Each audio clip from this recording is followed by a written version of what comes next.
Perhatian publik semakin besar ini, dan bukan hanya perhatian tetapi juga kekhawatiran. Karena kemarin ketika ditanya wartawan, Presiden apakah akan berkantor di IKN di bulan Juli ini, kan beliau menjawab, airnya sudah siap belum? Listriknya sudah siap belum? Tempatnya sudah siap belum? Pak Jokowi itu kan sejak Undang-Undang IKN itu disahkan dengan cara yang super gila juga kan, bersafari kemana-mana, seolah-olah Singapura dan ya jualan, dan jualannya jualan kayak orang marketing lah, kayak begitu kan. Bahkan waktu di Amerika itu di Forum Ekonomi Asia Pasifik itu katanya peminatnya itu 25 kali lipat daripada yang ditargetkan. Zona inti itu sudah penuh, minta investor lainnya untuk bersabar, menunggu. Ada sedikit kutipan tuh dari kutipannya Pak Jokowi. Everything will be fine, no need to worry. Your investment in Indonesia will be continue be safe.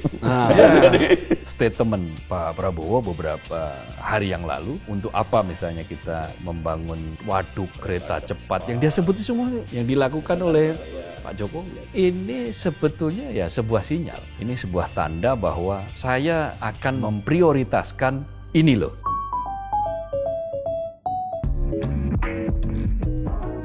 Halo Sobat Media Indonesia, salam sehat dan selalu semangat. Jumpa lagi bersama kami dalam program Ordal, obrolan mendalam bersama orang-orang dalam. Seperti biasa ada Mas Jaka Budi Santoso. Salam Ordal. Salam Ordal. Salam ngos-ngosan juga. Oh, salam ngos-ngosan. Kenapa, Mas? Banyak yang ngos-ngosan ya sekarang. Oh, banyak yang ngos-ngosan. Nah, ini udah mulai kayaknya udah mulai nyindir-nyindir ini. Hati-hati ini, nyampe apa enggak gitu kira-kira ya. Mas Abdul Qohar. Oke. Apa kabar, Mas? Sehat? Alhamdulillah. Semangat. HGU 2 abad. HGU 2 abad. Oh, tampaknya berkepentingan, Mas Qohar. Sebagai investor. HGU 2 abad itu 3 turunan itu ya? Iya, 190 tahun. Kalau apa namanya? Kalau rata-rata usia 70 katakanlah, 70 tahun ya. Ya, 60 sekian lah. Iya. 60 ya 3 turunan. Iya, harapan hidup orang Indonesia kan 60. 70-an. Oh, 70-an. Hampir 70-an ya udah naik. Ya udah cocok lah 3 turunan. Disesuaikan kan itu. 3 generasi itu HGU. Wah, kayaknya ini mau ngegas IKN ini. Ya, itu kan lagi menjadi perbincangan hangat itu, IKN. Bukan hanya pada soal HGU. Kan HGU ini kan sebetulnya sudah direvisi menjadi 190 tahun itu, 95 tahun tapi bisa diperpanjang satu kali lagi, satu siklus menjadi katakanlah ya 95 tahun juga. Ya, akhirnya jatuhnya 190 tahun. Dan itu sudah diatur kan di dalam revisi undang-undang IKN itu. Tapi belit peraturannya itu baru diteken minggu lalu kan. Ya, 11 Juli. Pekan lalu. Nah, itu yang kemudian akhirnya mengguncang banyak kalangan, akhirnya membuat orang bertanya-tanya. Loh, katanya selama ini investor sudah tertarik. Katanya bahkan secara bluffing itu dikatakan oleh berbagai kalangan bahwa berbagai pejabat ya, bahwa investor berbondong-bondong tertarik untuk berinvestasi di IKN.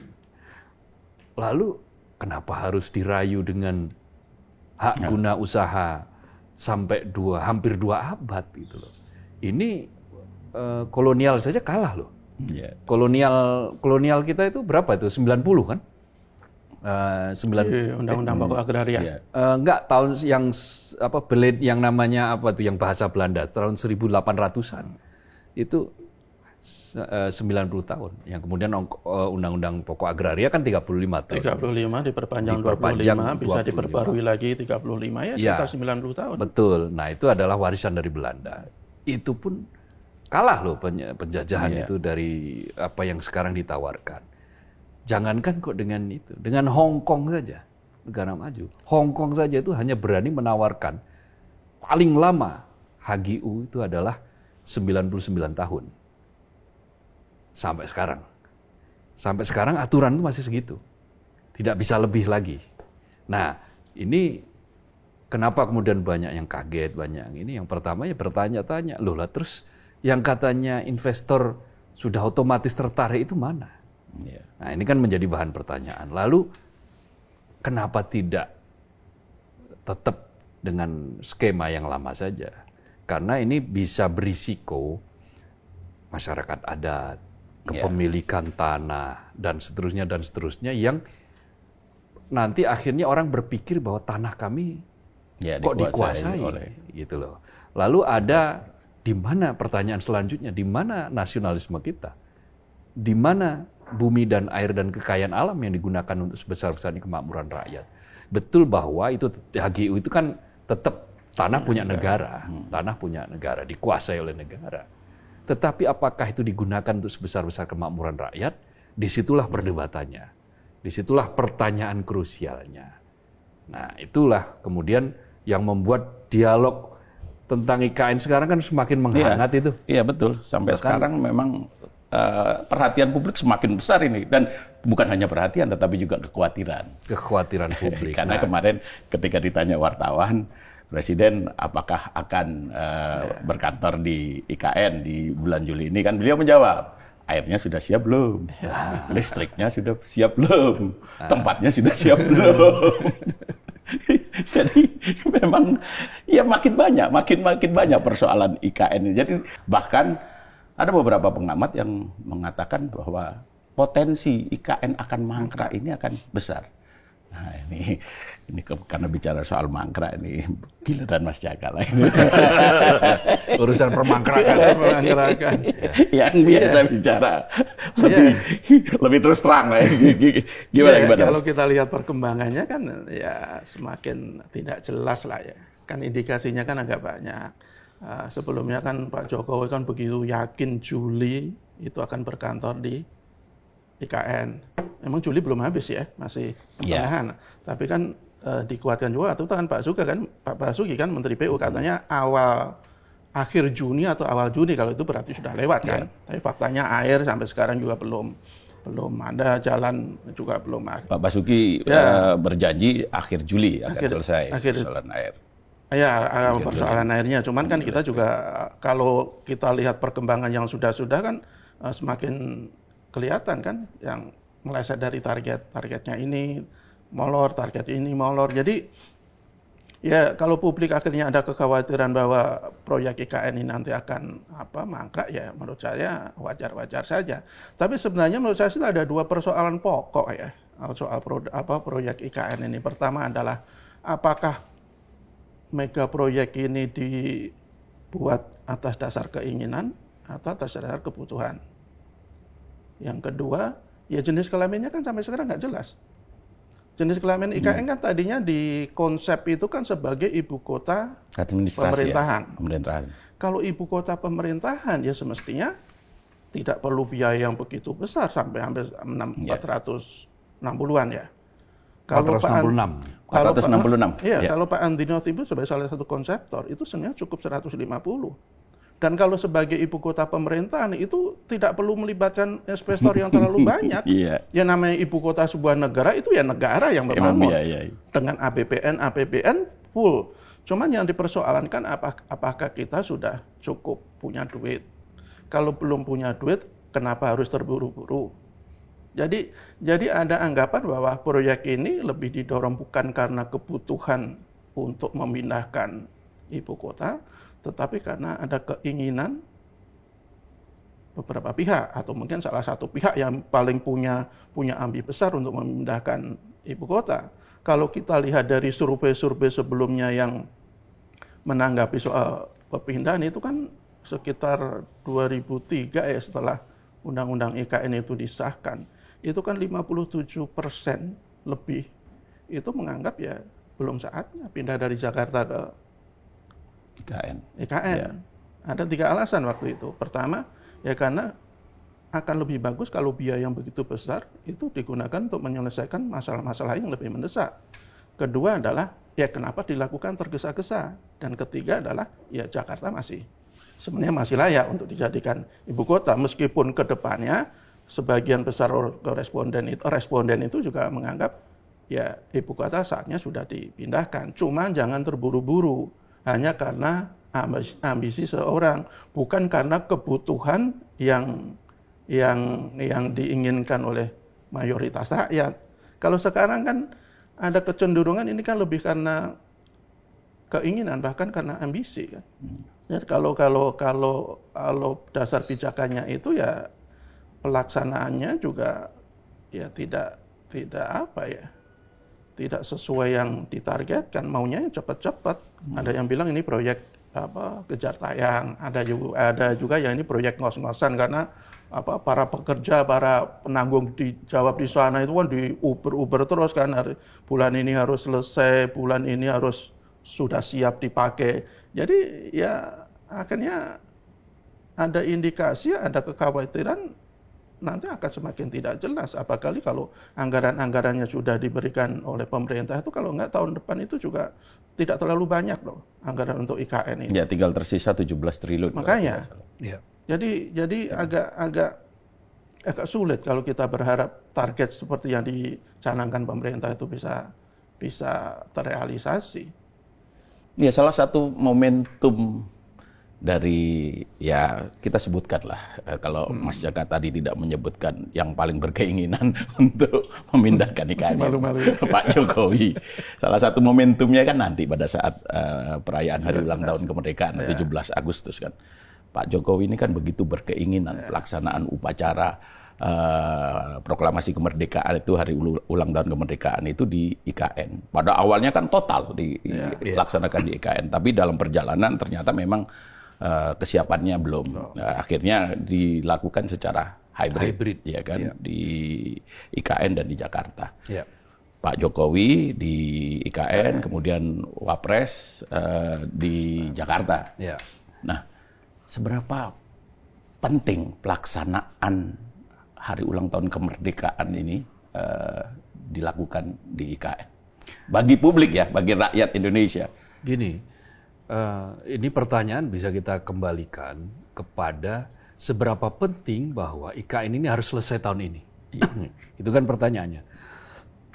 Kan pertanyaannya dikembalikan ke situ karena untuk apa sih kita memindahkan ibu kota? Kan itu pertanyaan kita tarik lebih jauh lagi. Memindahkan ibu kota tujuannya adalah biar Jakarta sebagai ibu kota selama ini itu bisa bernapas. Karena Jakarta sudah sesak napas. Udara terburuk nomor 2 di dunia sering. Kota dengan udara nomor terburuk kedua. Banjir sering terjadi. Kemacetan sudah tidak bisa dihindari. Populasi semakin besar. Jadi tumplek-blek semua berada di Jakarta. Ya ibu kota, pusat pemerintahan, ya pusat bisnis, tempat negosiasi, dan seterusnya, dan seterusnya. Jadi semuanya ada di Jakarta. Meskipun itu sebetulnya bukan monopoli Indonesia. Di banyak negara, ya Tokyo itu juga ibu kota negara sekaligus juga tempat bisnis. Misalnya seperti itu. Di beberapa negara memang dipisah. Amerika misalnya dipisah. Australia dipisah, Afrika Selatan juga dipisah. Johannesburg itu sebagai pusat bisnis, kemudian ibu kotanya adalah di Pretoria. Tetapi jarak antara Johannesburg ke Pretoria kan sama kayak Jakarta Bogor, nggak terlalu jauh. Lalu Washington DC mungkin bisa kita ambil, kalau Washington DC dengan New York kan ya jauh. Tetapi apapun, yang paling penting itu adalah kalau kita ingin merancang sebuah ibu kota negara, tujuannya betul-betul adalah untuk satu, memang menghindari penumpukan ya yang ada di Jakarta, ya mestinya nggak perlu tergesa-gesa.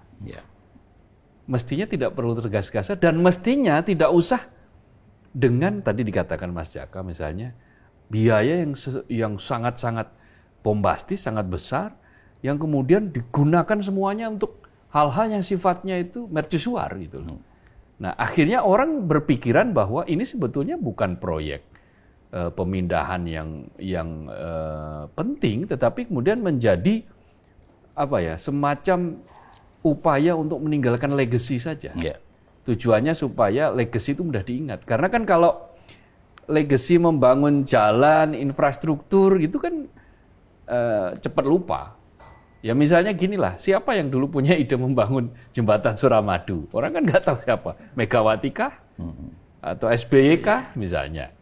Nah, itu cepat ditinggalkan. Tapi kalau yang memindahkan ibu kota itu kan legasinya kan akan sangat kelihatan itu. Akan dikenang sepanjang sejarah. Nah, tetapi dikenang sepanjang sejarah, lalu kalau kemudian ternyata anggaran negara itu ngos-ngosan. Karena kan ini desain awalnya kan katanya hanya ditanggung oleh APBN itu 20%. Itulah kenapa HGU sampai hampir 2 abad itu, karena 80% itu dimintakan nanti untuk investor. Yang berbondong-bondong tadi katanya itu. Nah kalau 20% itu artinya 20% dari 466. Apa itu artinya? Itu ya cuma kurang dari 100 triliun kan. Yeah. Sementara yang sudah dihabiskan sampai sekarang untuk ibu kota negara itu sudah 70 triliun lebih. Sehingga tinggal tersisa 17 triliun tadi itu. Nah, itu yang akan kemudian dianggarkan di tahun depan. Itu pun dengan catatan ya kalau masih tersedia anggaran. Karena kan presiden terpilih sudah punya program yang sangat penting yang juga harus dimulai tahun depan. Apa itu makan bergizi gratis. Dan katanya sudah dianggarkan 71 triliun. Ya sudah berebut kan di situ. Belum lagi tahun depan itu utang jatuh tempo yang harus dibayar plus bunganya itu lebih dari 800 triliun. Sementara pendapatan pajak kemungkinan ya hanya di angka 2000 triliun. Lah kalau 2000 triliun dapat pajak, 800 triliunnya dipakai untuk bayar utang, itu kan berarti tinggal 1.200 triliun yang untuk yang lain-lain. Sementara kalau yang dari yang lain-lain kan tidak ada yang tetap, yang fix itu kan pajak. Cara kita menghitung rasio utang yang paling sehat, paling benar itu ya rasio berbanding dengan pendapatan, khususnya pajak. Nah kalau pendapatannya pajak cuma 2.000, ya kita nyicil utangnya ya jangan sampai 800 triliun dong. Sama kayak Amerika Serikat, itu kemampuan rasio utang terhadap produk domestik brutonya memang 130%. Sementara Indonesia 39 kan. Tetapi rasio cicilan utang terhadap pendapatan pajak Amerika itu cuma 16%, 14 sampai 16%. Di kita itu 26, 27 tahun ini, tahun depan itu 47 itu. 800 itu 40-an persen rasio terhadap pajak. Sementara angka aman menurut IMF, lembaga-lembaga yang kredibel, rasio antara cicilan utang terhadap pendapatan pajak itu 20%. Berarti kita sudah nggak aman dong. Yeah. Nah kalau sudah nggak aman itu, ya akhirnya yang diamankan dulu apa? Ya untuk kebutuhan-kebutuhan yang sangat mendesak. Bukan untuk kebutuhan yang masih jangka panjang, misalnya menyempurnakan IKN. Nah, kalau sudah, katakanlah, sebagian orang kan mengkritik konsep, kenapa Andrinov menyatakan itu, kan karena ini konsep pindah ibu kota, ini kan sudah dibawa oleh Andrinov Caniago ke media Indonesia waktu itu. Jadi, sebutannya dulu ada visi Indonesia 2030, kalau nggak salah. Diperkenalkan oleh Andrinov, lalu kemudian Andrinov kelak di kemudian hari menjadi Menteri Bappenas, meskipun akhirnya di reshuffle. Tetapi konsepnya Andrinov itu beda. Jadi memang betul-betul untuk memindahkan ibu kota, pusat administrasi. Nah kalau memang tujuannya itu, ya di sana yang perlu dibangun ya tidak usah glamor-glamor, jangan jadi pusat bisnis juga. Ya di sana nanti yang dibangun apa? Mungkin universitas, tempat atau pusat riset. Seperti kayak di Washington misalnya gitu kan. Universitas, pusat riset, pusat pemerintahan administrasi negara dan seterusnya yang di sana itu misalnya ya tempatnya tidak sehirup pikuk seperti Jakarta. Nah, kita masih gambarannya menjakartakan IKN, Penajam Pasir Utara. Iya, tapi memang kontradiktif kalau saya pikir ya, karena begini, ibu kota negara itu kan kota administrasi lah bagi berlangsungnya kenegaraan gitu loh. Kemudian saat ini pemerintah ini kan mengundang banyak investor, memberikan banyak stimulasi kan. Iya. Iya. Termasuk yang terakhir HGU hampir 2 abad itu keringanan pajak juga kan. Iya. Seolah-olah ini kan kita memberikan peluang kepada asing untuk masuk sepenuhnya ke ibu kota negara itu nantinya gitu loh. Dan ya ini kan terkait dengan security kan, pasti kan. Nah, seperti ini bagaimana Mas Jaka? Iya, makanya menurut saya jenis kelaminnya itu karena sudah berubah. Ya semestinya kalau sebagai ibu kota sebuah negara itu sepenuhnya dibangun, dibiayai oleh negara tersebut, termasuk itu kan berpengaruh ke faktor keamanan kan, bukan malah melibatkan investor-investor, apalagi investor asing. Dan kalau kita lihat sekarang kan Pak Jokowi itu kan sejak undang-undang IKN itu disahkan dengan cara yang super gila juga kan, dari diusulkan sampai diteken itu cuma sekitar 5 bulan kalau nggak salah, itu pokoknya cepat sekali lah. Itu kan bersafari kemana-mana, seolah-olah Singapura dan ya jualan, dan jualannya jualan kayak orang marketing lah, kayak begitu kan. Dia menganggap udah antri ratusan investor, bahkan waktu di Amerika itu di Forum Ekonomi Asia Pasifik itu karena katanya peminatnya itu 25 kali lipat daripada yang ditargetkan. Zona inti itu sudah penuh dengan investor, jadi minta investor lainnya untuk bersabar menunggu. Ada sedikit kutipan tuh dari kutipannya Pak Jokowi. Dia bilang everything will be fine. No need to worry. Your investment in Indonesia will be continue be safe. Iya, jadi ya kalau nggak masalah itu siapa ya? Katakanlah itu ya bagian jualan. Bagian dari jualan. Bagian dari jualan kan. Artinya itu marketing kan. Marketing ya. Cuman faktanya sampai sekarang gimana? Satu pun belum ada kan. Nah itu juga memang agak aneh karena sudah begitu diberikan stimulasi, diberikan fasilitas segala macam, tapi faktanya sampai hari ini tapi kalau belum ada investor yang masuk kan? Ya investor itu kan simpel sekali kan. Yang akan dia dapat apa kan? Umpamanya dia investasi dia umpamanya investasi hotel, investasi rumah sakit. Loh penduduknya aja belum ada. Ya mana mau mereka investasi besar-besaran di situ kan? ROI-nya mungkin belum jelas. Iya, belum jelas. Return on investment-nya. Belum lagi soal nanti kepastian. Mereka masih wait and see kan? Iya, masih soal kepastian apakah ini berlanjut atau tidak kan? Para investor apalagi dengan yang investor besar-besar itu kan berpikirnya betul-betul jelimet kan, tidak mau dia uangnya terbuang sia-sia. Tapi sudah salah arah sih menurut saya. Jadi sebenarnya ya lebih bagus kalau memang harus benar-benar dipindahkan sudah.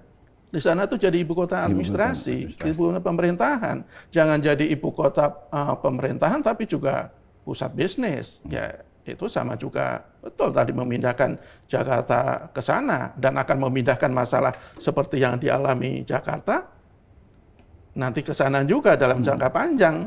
Kalau soal tujuannya agar bisa mengungkit perekonomian di daerah, ya itu kan nanti daerah-daerah sekitar. Itulah konsepnya Andrinov itu. Jadi IKN itu jadi pusat pemerintahan, dan nanti daerah-daerah sekitar Indonesia Timur itu yang dengan pelan tapi pasti akan berkembang karena ada ibu kota di sana. Bukan di ibu kotanya itu juga pusat bisnis. Jadi sudah salah kaprah dan karena arahnya udah salah ya sampai sekarang prosesnya juga tidak sesuai yang diharapkan oleh presiden. Bahkan sangat mungkin akan terkatung-katung kalau dibilang mangkrak kan kita belum bisa ini ya.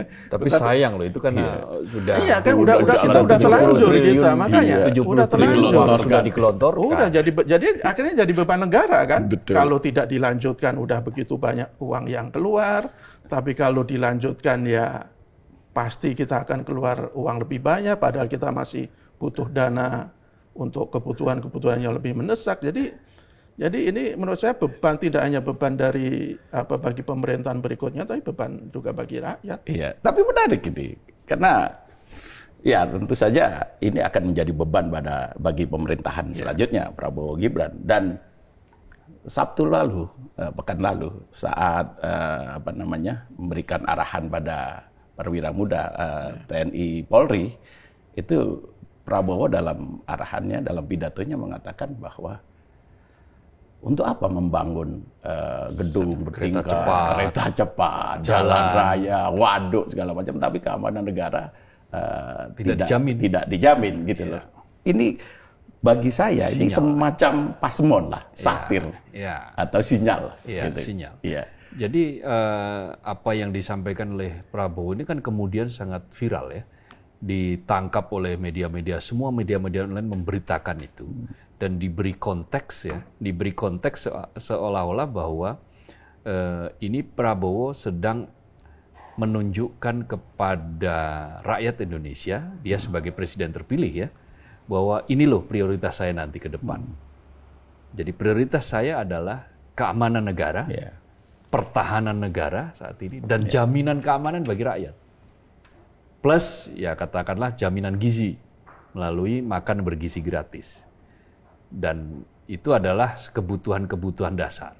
Ya meskipun masih kita bisa perdebatkan lah seperti itu, tetapi memang efeknya kalau misalnya dibikin makan bergizi gratis, tidak-tidaknya akan ada efek domino kan. Ada orang bikin catering, ada bisnis kecil-kecilan, UMKM bisa hidup. Yang penting telurnya juga dicari dari dalam negeri. Jangan impor ya. Susunya jangan impor. Ya impor kalau kurang ya nggak apa-apa. Tapi ya kalau selama di sini cukup ya penuhi dari sini ya, berasnya jangan beras impor juga, beras dari petani kita misalnya kalau butuh beras gitu loh. Nah jadi itu efek dominannya setidak-tidaknya masih akan, gambarannya akan kelihatan. Ketimbang misalnya mungkin ya melanjutkan pembangunan fisik yang terlampau dipaksakan. Membangun infrastruktur ya harus, karena sudah teramat lama kita ini negara kepulauan tapi membiarkan konektivitas kita itu tidak terjadi. Terputus antara satu dan lainnya. Nah, konektivitas itu salah satunya kan dengan infrastruktur. Tetapi paling tidak konektivitas ini, pembangunan infrastruktur ini juga harus melihat kemampuan fiskal negara. Nah, sebelum COVID kita memang masih sepertinya ini negara mampu punya fiskal, ruang fiskalnya masih lebar. Tapi begitu habis COVID, ruang fiskal kita sempit. Dana digunakan untuk stimulus, untuk mendongkrak daya beli. COVID-nya sudah selesai, tapi dampaknya sampai sekarang belum selesai itu. Kalau kita saksikan kelas menengah ke bawah itu masih terhimpit itu. Tabungan mereka itu makin mengecil, makin menyusut. Mereka makin mantap mereka ini. Itu kan yang dipersoalkan dalam sebuah survei juga kan. Makan tabungan. Iya, mantap itu makan tabungan. Dalam sebuah survei kan juga bilang gitu kan tahun 2003 kalau nggak salah. 2023. Nah, 2023. 2003 zamannya Presiden Megawati. Itu kan mayoritas juga menyesalkan kenapa pemerintah justru lebih fokus memikirkan IKN daripada memikirkan dampak COVID yang masih terasa. Iya. Nah, jadi itu tadi, daya beli merosot. Kaum menengah ke bawah mantap, makan tabungan. Itu bisa dilihat dari semua survei BI, survei LPS, Lembaga Penjamin Simpanan. Semua mengatakan bahwa jumlah tabungan di bawah 3 juta ke bawah, itu pertumbuhannya sangat seret. Masih tumbuh sih, tapi pertumbuhannya sudah tidak seperti tahun-tahun sebelumnya. Sebaliknya, orang yang punya tabungan di atas 1 miliar, itu pertumbuhannya bagus, 2 digit lumayan. Nah, itu kan menunjukkan nanti akan makin senjang. Seperti kayak lagu Rhoma Irama lagi, yang kaya makin kaya, yang miskin makin miskin. Jadi itu dulu dibereskan. Jangan membuat kesenjangan baru. Kalau memang ada ruang fiskal yang memadai, ya lakukan. Kalau tidak, ya coba tahan, lakukan realokasi. Ada 2 pilihan sebetulnya, realokasi atau mencari sumber pendanaan baru. Apa itu? Utang. Nah, udah sementara beban utang kita. Nah, beban utang kita sudah bunga aja. Iya, jadi berat. Karena itu kan sempat kemarin di kampanye kan Prabowo mengatakan bahwa 50% PDB pun nggak apa-apa, tapi itu berbahaya. Karena kalau sudah utang 50% dari PDB, lalu nanti utang jatuh temponya tinggi, maka rasio pembayaran utangnya itu loh, rasio cicilannya. Kayak kita misalnya gini, kita oke, masih boleh kok kita nambah hutang misalnya, gitu. Ditawari oleh bank misalnya, boleh nambah hutang, ya boleh nambah hutang, tapi nyicil kita itu nanti ngap-ngapan atau enggak? Pendapatan kita ini bisa diharapkan tumbuh apa enggak? Ya kalau pendapatannya misalnya tetap 2.000, tapi kemudian nyicilnya kemudian jatuh temponya tahun depan misalnya 800, ya ngap-ngapan pasti. Untuk anggaran kesehatan saja nih 2024 itu hanya 185 triliun. Itu untuk anggaran kesehatan loh. Sementara untuk membayar cicilan bunga utang itu 498 triliun. Separuhnya saja nggak ada. Nah, tahun depan kalau kita membayar cicilan utang 800 triliun, sementara APBN kita katakanlah 3.500 triliun, maka angka cicilan utang itu yang jatuh tempo itu untuk dibayar itu lebih tinggi daripada anggaran pendidikan yang mandatori 20% APBN. 20% APBN itu kan paling kalau 3.500 ya kan 700. Ya. Nah, 700 triliun. Nah, sementara yang untuk nyicil utang 800 triliun itu yang kebalik-balik nanti. Nanti kalau terus-menerus kemudian utang itu naik, maka yang akan terjadi seperti lagunya Rhoma Irama. Gali lubang tutup lubang, pinjam uang bayar utang gitu. Dan itu yang kaya makin kaya, itu. Yang miskin makin miskin. Ya sudah dua lagunya Rhoma Irama. Ya saya mau lanjutkan di penjelasan Mas Kohar menarik ini. Ya. Ini Mas Jaka aja biar lebih hangat nih. Pertanyaan besarnya nanti pada saat pemerintahan Prabowo Gibran, kelanjutan proyek ibu kota negara, ibu kota Nusantara ini seperti apa? Ya, apa ya? Kalau kita lihat dari tipenya seorang Prabowo, ya kalau kita cuma bisa menduga-duga ya, nanti kan soal kebijakan itu kan ya, kok dia akan tidak terlalu jor-joran seperti Pak Jokowi dalam membangun IKN.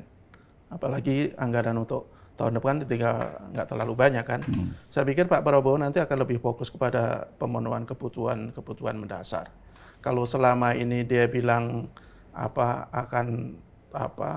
soal IKN akan terus dilakukan, ya itu kan bagian dari ya karena kan masih jadi anak buah Pak Jokowi kan. Nanti kalau sudah benar-benar dia punya kekuasaan penuh, saya pikir dia akan meninjau ulang. Apalagi kalau kita lihat dari sinyal-sinyal yang dikatakan oleh para petinggi Gerindra, ya kan IKN itu kan tidak terlalu jadi pembahasan setiap kali bertemu dengan pihak-pihak yang berkepentingan kan. Jadi mudah-mudahan sih Pak Prabowo tidak terlalu ugal-ugalan seperti rejim-rejim saat ini dalam mengelola keuangan negara. Alokasikan keuangan negara itu betul-betul kepada kebutuhan yang betul-betul mendesak, kebutuhan yang betul-betul mendasar. Sehingga dengan dana yang tidak terlalu banyak, ya kita tidak perlu lagi untuk membayar utang karena hanya untuk memenuhi ambisi yang tidak terkendali. Itu yang tentu saja kita harapkan. Tetapi bahwa IKN itu harus dilanjutkan, ya karena sudah kepalang basah menurut saya. Ya mau nggak mau tetap harus dilanjutkan. Tetapi seperti yang di konsep awal, ya sudah tidak usah terlalu berburu-buru. Kalau konsep awal itu kan sebenarnya IKN itu bisa benar-benar sempurna itu kalau tidak salah 2045. Iya, sebelum 2045. Jadi bertahap kan 5 tahun begitu, bukan dalam 1 tahun satu periode pemerintahan langsung digenjot habis-habisan dengan anggaran yang begitu besar. Jadi kalau kemudian itu mengganggu keuangan negara keseluruhan, ya buat apa kita punya ibu kota yang justru ujung-ujungnya membebani rakyat gitu. Jadi mudah-mudahan Pak Prabowo, ya mungkin sekarang dia masih berada di bawah bayang-bayang Pak Jokowi ya. Nanti ketika dia sudah definitif menjadi presiden, saya pikir dia akan punya kebijakan sendiri yang mudah-mudahan bisa lebih pro rakyat lah, bukan pro ke kelompok atau pribadi.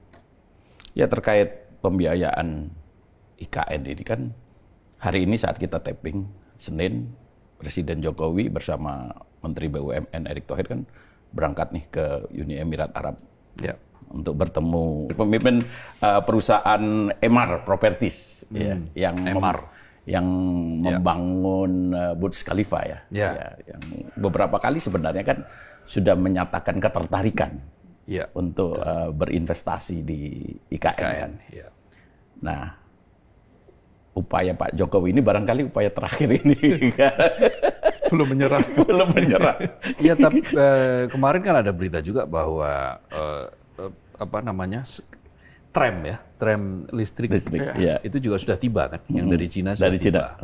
Ya akan bagus kalau sudah mulai berbentuk, itu akan sangat bagus. Dan kalau objektifnya, kalau ditanyakan apakah kita itu sebetulnya butuh pindah ibu kota, objektifnya kita butuh. Jakarta itu sudah syarat beban. Tetapi when dan how, bagaimana kita membentuk ibu kota itu dan kapan? Harus apakah harus di akhir 2024? Kok rasa-rasanya tidak mungkin? Karena ini kan semua sudah meleset nih. 1,5 tahun yang lalu kita lihat jejak digital ketika Pak Jokowi bicara tentang fasilitas sepak bola PSSI. Nah, di situ kan ditunjukkan, di sini kan training center misalnya. Dan ini nanti perkirakan bulan akhir Juni sudah selesai. Dengan 9 lapangan dan seterusnya dan seterusnya. Nah, barangnya mana sekarang? Ya, itu disampaikan saat groundbreaking. Ada kelanjutan. Juli 2024 loh. Ini Juli sudah lewat ya. Juli. Itu barangnya belum ada ini. Nah, nanti katakanlah misalnya barangnya sudah ada. Minumnya gimana? Mandinya gimana itu? Setelah berkeringat kan nggak bisa mandi kalau belum ada air. Kalau airnya belum mengucur. Air kan mesti menjadi problem misalnya. Dan itu menjadi pertanyaan Pak Jokowi juga pada wartawan ketika ditanya, airnya sudah siap belum? Listriknya sudah siap belum? Jadi ginilah, apa artinya kita bicara tentang objektifnya, kita memang butuh sebuah ibu kota yang digeser ya, karena Jakarta sudah terlalu di Jakarta sebetulnya kan didesain bukan untuk jumlah penduduk yang sebanyak ini, dan didesain bukan semata-mata untuk semua tumplek-blek di sini. Ini kan semua akibat dari proses sentralisasi kan yang terjadi selama Orde Baru. Maka kemudian desentralisasi tidak terjadi. Ketika desentralisasi muncul, ya ada yang mengkritik juga sebetulnya kan. Kita ini desentralisasi, otonomi. Tapi kepala dilepas, ekor dipegangi kan gitu.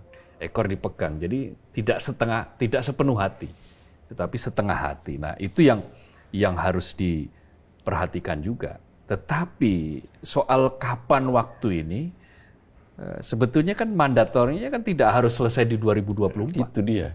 Kan tadi desainnya baru sempurna itu di saat Indonesia 100 tahun Indonesia 2045. Nanti untuk menandai upacara 17 Agustus di tahun 2045. 20 tahun mendatang kan masih. Ya, artinya kan kalau memang seperti itu desainnya, ya fiskal kita akan bisa longgar.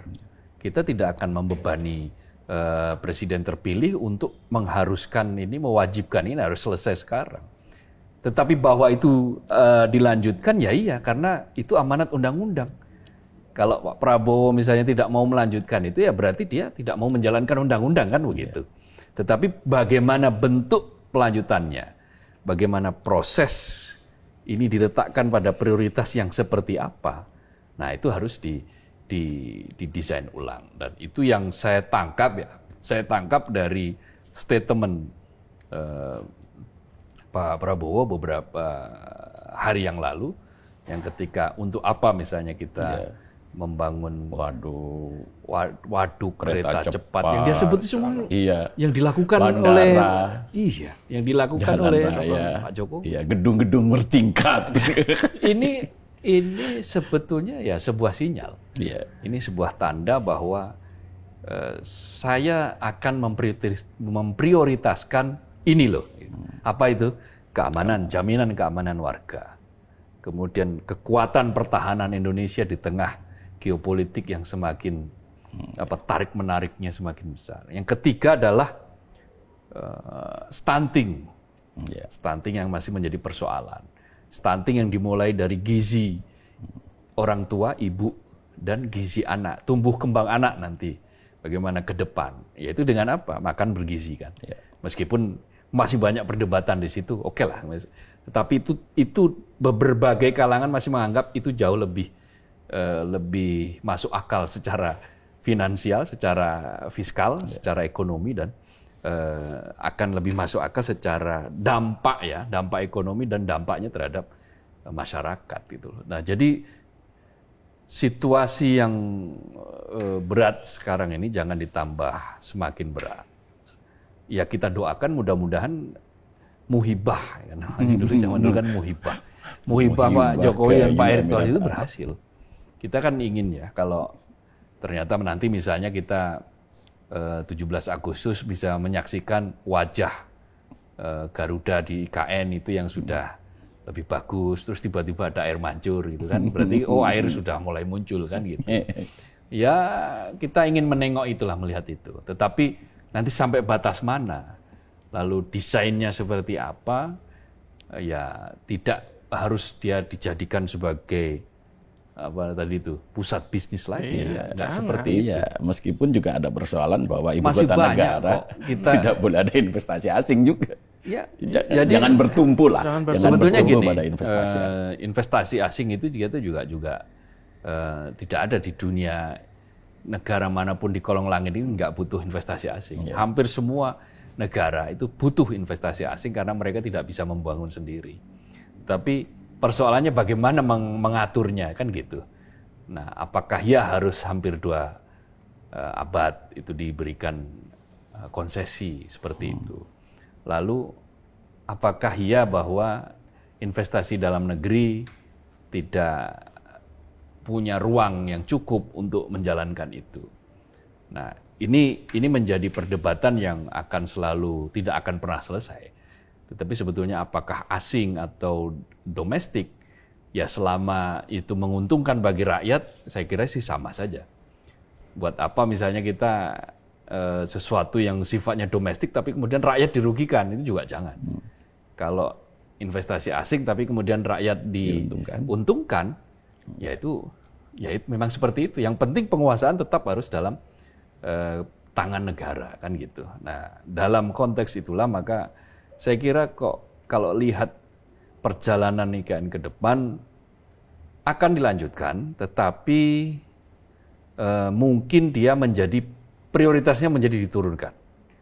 Bacaan saya, dalam bacaan saya melihat dari pidato Pak Prabowo terakhir itu, bacaan saya bahwa IKN akan dilanjutkan, tetapi prioritasnya akan di bawah yang tadi itu, di bawah keamanan, di bawah gizi masyarakat, kemudian di bawah kepentingan pendidikan dan seterusnya yang kayaknya masih butuh untuk ditingkatkan. Ya, itu menjadi prioritas lagi. Itu menjadi pemerintahan Prabowo. Betul, prioritas pemerintahan Prabowo, dan menurut saya itu bagus.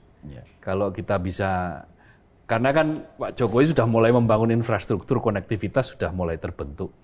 Ya sekarang mulai saatnya jangan gas terus lah.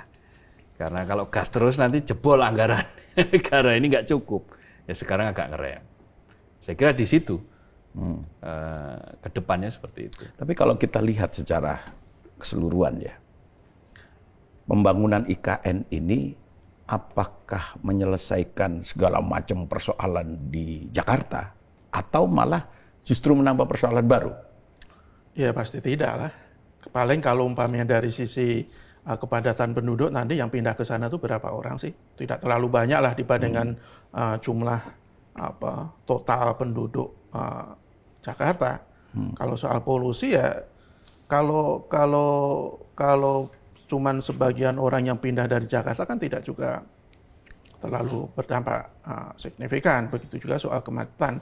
Jadi meskipun sudah dipindah ke sana IKN, ya persoalan Jakarta harus diatasi sendiri secara serius. Dan itu salah satu yang jadi prioritas Pak Prabowo kan. Ya dia akan membangun Giant Seawall itu kan. Itu sudah cukup lama sih. Iya, dan kemarin kan dan itu kan menjadi salah satu prioritas juga dia kan. Jadi bukan berarti setelah ibu kota pindah, Jakarta akan keluar dari masalah, saya kira tidak. Akan tetap ada masalah, kemacetan masih ada, polusi masih ada, soal krisis air atau semakin turun daratan juga masih ada, permukaan air tanah. Jadi mesti harus tetap upaya untuk mengatasinya bukan berarti harus kendor. justru lebih ditingkatkan lagi. Apalagi sebagai pusat bisnis kan nanti ya akan semakin berkembang sebagai sebagai pusat perekonomian Jakarta. Persoalan-persoalan itu akan tetap ada. Tinggal bagaimana kita mengatasinya, dan maka itu kan diperlukan seorang gubernur yang tahu persoalan kan, paham persoalan dan berani melakukan eksekusi. Jadi tidak siapa itu? Sudah kita bahas kan. Iya, udah. Ya makanya bahas 3 episode yang lalu. Itu jadi ya kita tunggu IKN nanti seperti apa. Yang pasti sebenarnya Pak Jokowi itu kalau saya lihat sudah mulai agak realistis sebenarnya. Iya. Iya kan? Betul. Tidak seperti sebelum-sebelumnya seperti kan? misalnya mengatakan airnya sudah siap belum? Ya, termasuk kepres pemindahan dari Jakarta ke sana kan bisa sebelum 20 Oktober, bisa setelah 20 Oktober. Ya. Jadi bisa semasa saya, bisa juga nanti semasa Pak Prabowo. Iya, jadi itu akan lebih bagus. Iya, jadi sebenarnya realistis sikap-sikap seperti ini yang kita inginkan. Tapi ada juga persoalan lain yang masih belum terselesaikan ya. Soal ganti rugi lahan, soal penguasaan lahan. Itu kan masih ada 2086 hektar lahan yang belum dikuasai oleh pemerintah kan. Gitu loh. Itu selalu di mana-mana, dan proses kita dalam melakukan pendekatan lahan di beberapa titik itu bagus, tapi di beberapa titik itu ternyata mengulang pola-pola lama.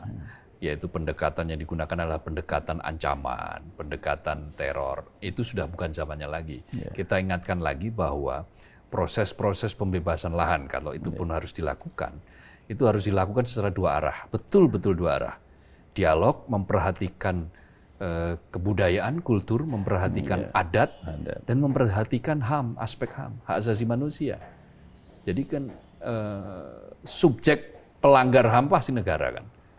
Jadi objek yang dilanggar HAM-nya ya pasti rakyat, publik. Jadi karena itu negara harus paham tentang konsep HAM ini, hak asasi manusia, termasuk dalam sengketa lahan, sengketa pertanahan. Itulah kenapa banyak yang khawatir pemberian HGU 2 abad, nyaris 2 abad ini nanti dikhawatirkan akan menimbulkan efek-efek yang lain. Terjadi perubahan kultur, kemudian terjadi pergeseran adat, yang kemudian pergeseran adat ini menimbulkan banyak hal yang lain karena memang ini kan hidup di tengah masyarakat. Betul. Dan saat ini kan menjadi bagian dari keyakinan mereka. Betul. Saat ini kan sejumlah masyarakat adat kan sudah tersingkir dari wilayahnya. Betul. Kan? Nah, itu harus juga diperhatikan, harus dilihat. Nah, karena itu kalau sebetulnya proses, belum lagi soal lingkungan ya. Kalau sebetulnya proses pemindahan IKN itu dilakukan dengan sebuah planning yang sangat-sangat matang, tidak harus lama, tapi juga tidak harus tergesa-gesa kan gitu. Semua pada porsinya yang jelas, maka di situ sebetulnya itu akan indah pada akhirnya. Akan indah pada waktunya, dan kita akan punya solusi atas berbagai persoalan-persoalan yang terjadi di negeri ini. Nah, apakah tadi misalnya pertanyaan apakah itu menyelesaikan Jakarta, ya pasti enggak lah. Kenapa? Karena ya yang pindah sedikit. Ya Jakarta tetap akan ada. Paling yang sebagian gedung-gedung itu kan menjadi gedung yang kosong itu. Kalau DPR aja nggak mau pindah. Ya, DPR sih udah nyaman di sini. DPR-nya udah nyaman di sini, dan mereka sudah yakin bahwa kayaknya nggak pindah. Ya kalau disuruh di sana tanpa air kan ya gimana, mana bisa, mana mau, rugi nih kita. Gitu. Ini kalau rugi dong gitu. Kalau dalam kalkulasi realistis ya, Mas Jaka, IKN ini kapan bisa difungsikan sebagai ibu kota negara? Kalau versinya Andrinov itu minimal itu 10 tahun. 10 tahun itu baru bisa difungsikan secara layak. Dan untuk jangka panjang benar-benar sempurna itu ya sekitar 20 tahun dari sekarang. Jadi bukan proyek, kalau banyak orang ini kan bukan Bandung Bondowoso kan, bukan kejar tayang, bangun 1000 candi dalam semalam. 1000 candi dalam semalam. Itu butuh waktu lama. Tapi lagi-lagi menurut saya itu kembali apakah presiden itu mematuhi planning awal atau pengen dengan kreasi-kreasinya sendiri. Yeah. Kalau planning awal sekali lagi kan dari konseptori itu kan ibu kota administrasi, ibu kota pemerintahan itu tidak terlalu kompleks kan sebenarnya. Yeah. Kenapa menjadi kompleks? Karena ada perubahan-perubahan tujuan kan, selain ibu kota administrasi juga menjadi kota pusat bisnis. Yeah. Dan kalau menjadi pusat bisnis itu resikonya akan sangat besar.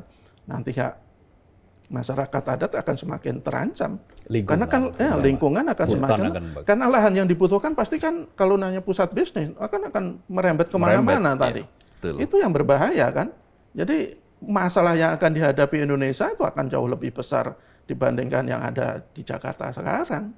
Jadi yang pasti kita akan menjadi sorotan tajam para aktivis lingkungan baik nasional maupun dunia sampai sekarang pun sudah kan banyak yang mengkritik kan, belum nanti masyarakat adat, masyarakat lokal yang masih terpinggirkan dan itu karena menurut saya karena planning tidak dipatuhi dari awal. Kalau tegak lurus umpamanya jadi ibu kota administrasi tidak butuh biaya terlalu 150 triliun cukup dan itu tidak perlu harus dalam waktu dekat tapi secara bertahap. Ya kan? Ya kan? Ya, 150 triliun cukup. Iya, itu cukup untuk jadi sempurna itu katanya juga anggarannya cukup 150 tidak kayak sekarang hampir 500 triliun 466 triliun. Itu hampir berarti lebih dari 3 kali lipat kan. Jadi itu karena menurut saya karena menyimpang dari konsep awal. Dan kalau itu terus dipertahankan karena ada ambisi pribadi ya repot. Bangsa yang akan menanggung. Sebenarnya gini, Pak Jokowi itu yang dibutuhkan apa sih? Legasi. Sebenarnya kan semua rakyat Indonesia sudah menjadi saksi yang berani mengambil keputusan untuk memindahkan ibu kota itu Pak Jokowi. Jadi tidak perlu dia harus menyelesaikan semuanya. Harus menyelesaikan di masa pemerintahannya dia. Kasih yang lain bagian. Jadi biar semua nanti juga dikenang. Main sepak bola jangan ngegolin sendiri. Kesempatannya orang lain punya kesempatan ngegolin ya kasih oper ke orang kasih lah. Seperti Lamine Yamal. Lamine Yamal kan sangat tidak egois. Kasih oper ke Nico Williams langsung jadi gol. Jadi gol. Ya sesekali dia ngegol. Apa perlu dinaturalisasi? Oke, Mas Gar, konklusinya seperti apa nih soal Iya, jadi begini. Tadi berkali-kali menyebutkan Andrinov, Caniago. Orang kan kemudian akhirnya penasaran siapa sih Andrinov ini? Kenapa harus disebut berkali-kali? Begini, studi pertama yang setahu saya dikerjakan soal pemindahan ibu kota itu adalah studi yang dilakukan oleh timnya Andrinov Caniago. Jauh sebelum Pak Jokowi menjadi gubernur Jakarta. Sebelum Pak Jokowi, jadi ketika Andrinov datang ke Kedoya, ke media Indonesia, menawarkan gagasan konsep itu waktu itu presidennya masih SBY gitu. Nah di situ Pak Andrinov sudah punya konsep tentang visi Indonesia 2030 kalau nggak salah. Nah dari situ kemudian dilihat, tapi belum tahu ibu kota ini sebaiknya pindah di mana. Tapi ketika apakah Palangkaraya, sebagaimana dulu katanya pernah disebut oleh Bung Karno, Pak Andrinov mengatakan kalau Palangkaraya agak susah karena di sana tidak ada laut. Ibu kota negara seyogianya dengan negara kepulauan seperti Indonesia itu dia dekat dengan laut. Ada pelabuhan yang bisa dituju. Yang ya ini untuk kepentingan keamanan juga pertahanan. Nah, kalau kita ingin menjadikan benchmark pemisahan ibu kota dan kota bisnis, maka jadikan Washington DC dan New York itu sebagai benchmark. Washington DC kita lihat, ya begitu aja kan. Nggak terlalu, pernah ke Washington kan? Oh, saya waktu itu nggak jadi. Bukan, maksud saya gini, di gambar-gambar kita bisa lihat, di video-video kita bisa lihat bagaimana Washington DC situasinya kan rimbun. Dipelihara lingkungan, tidak terlalu berisik, tidak sibuk. Ada universitas, ada pusat riset, ada gedung Capitol Hill, ada White House gitu loh. Yang semuanya itu memang betul-betul didesain itu dia sebagai pusat Sementara di New York ya kita gambarkan misalnya kayak Jakarta. Pretoria juga begitu. Pretoria juga begitu. Sama Johannesburg. Nah, saya pernah ke Pretoria, nginep di Pretoria, konferensinya di Johannesburg. Tahun 2002 mengikuti Presiden Megawati waktu itu. Johannesburg itu ya seperti Jakarta. Kira-kira sepertinya. Tidak sama persis ya, pasti enggak. Tetapi sama kayak Jakarta, dia pusat bisnis, pusat konferensi. Sementara Pretoria itu sederhana. Tapi dia pusat pemerintahan ada di situ karena dia simbol dari gerakan anti apartheid itu di Pretoria. Dan kita juga mesti belajar dari, mempelajari lah kesalahan, bukan kesalahan ya, apa yang terjadi di Myanmar ya, dengan memindahkan ibu kota negaranya dari Yangon ke Naypyidaw. Dan sekarang Naypyidaw itu menjadi kota mati kan? Kota hantu ya. Kota hantu. Ya, karena dia apalagi udah terjerat utang di Cina itu. Itu dia, gitu loh. Karena membangun ibu kota pakai utang Cina. Utang itu. Cina. Nah, hati-hati. Hati-hati, Mas. Waspadalah. Ya, inilah yang semuanya kan pembangunan itu ujung-ujungnya kan untuk rakyat. Jadi jangan sekali-sekali punya gagasan, punya proyek, punya kebijakan yang dikhawatirkan justru akan membebani rakyat kan. Dan IKN itu kalau tetap dikelola dengan semangat demi memuaskan keinginan pribadi, bukan untuk memenuhi kebutuhan rakyat, ya nanti rakyat akan menanggung beban. Kalau para pejabat ini kan sudah enak lah, umpamanya nanti dia tidak menjadi pejabat, dia pensiun, fasilitas dari negara juga luar biasa kok. Bahkan para presiden itu kan dapat rumah juga yang harganya bisa ratusan miliar. Enggak sampai. Ratusan miliar. Kalau Pak SBY yang di Kuningan ya. Mega Kuningan itu ada berita itu kan diperkirakan hampir 300 miliar harganya itu. Ya karena tanah Jakarta. Iya, karena tanah Jakarta. Ya, kalau Pak Jokowi kan mintanya di Karanganyar. Tapi luasnya kan gila-gilaan. Tapi saya 12.000. Ya. 12.000 sementara yang di mana yang Pak SBY itu kan sekitar 2.000-an. Dan itu nggak ada aturan-aturannya. Iya. Jadi gini jangan sampai rakyat yang jadi beban. Dari sisi keuangan negara kita kan juga masih belum terlalu aman lah. Jadi ya fokuslah pengalokasinya itu yang benar-benar untuk kebutuhan rakyat, bukan untuk kebutuhan yang lain. Untuk mencapai pertumbuhan 7%. Ya. Itu dia. Karena syaratnya Indonesia maju itu rata-rata pertumbuhan harus 7%. Minimal itu. Syukur-syukur bisa 8%. Ya. Kalau seperti itu ya nggak mungkin kita menyelesaikan IKN dalam waktu yang sesingkat-singkatnya, nggak mungkin, nggak bakal sampai 7%. Ya, penting tidak dipaksakan kan? Ya. Saya sebenarnya sudah pengen menutup, tapi ada satu pertanyaan yang mengganjal ini. Prioritas percepatan pembangunan IKN ini sebenarnya jadi prioritas atau enggak? Kalau bagi pemerintahan Jokowi, ya prioritas, sempat menjadi prioritas. Tapi kalau melihat kondisi kita hari ini, dengan situasi hari ini, termasuk kondisi fiskal ya. Kondisi fiskal tahun depan, rasa-rasanya menurut saya akan lebih bagus kalau ini tidak menjadi lagi prioritas pertama. Dia akan menjadi prioritas kesekian. Katakanlah kalau 10 besar prioritas ya dia mungkin nomor 10 misalnya. Misalnya loh ya. Karena apa? Tadi fakta-fakta fiskal kita tahun depan itu potensi kita untuk mendapatkan pajak katakanlah 2.000. Di tengah situasi global yang belum menentu sampai tahun depan. 2.000 triliun. Yang sudah pasti kita membayar utang tahun depan, cicilan utang jatuh tempo itu 800 triliun. Itu sudah fix itu. Ditambah lagi untuk kebutuhan makan bergizi, nggak apa-apa itu kan untuk rakyat. Itu 71 triliun, tidak soal. Lalu ada beberapa hal yang masih harus diselesaikan tahun depan, itu juga butuh anggaran. Belum lagi nanti bayar utang-utang yang lain. BUMN juga punya utang. Kereta cepat kan harus bayar utang juga. Utangnya kemana? Seperti itu ya. Ke Cina lah. Cina kan KCIC namanya. KCIC betul. Ke Tionghoa. Kalau gitu. Tiongkok.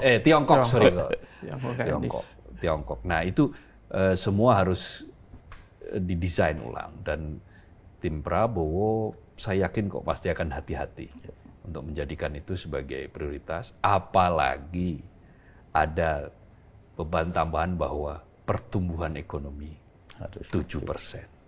Nah itu bagaimana caranya kalau semua harus difokuskan ke sana, saya kok nggak yakin itu akan tercapai. Bisa 5% saja sudah empot-empotan, sudah bagus. Itu saya kira. Baik, cukup ya? Cukup, Mas Jaka. Oke. Baik, cukup. Sobat Media Indonesia, demikian perbincangan kami. Semoga bermanfaat. Salam sehat.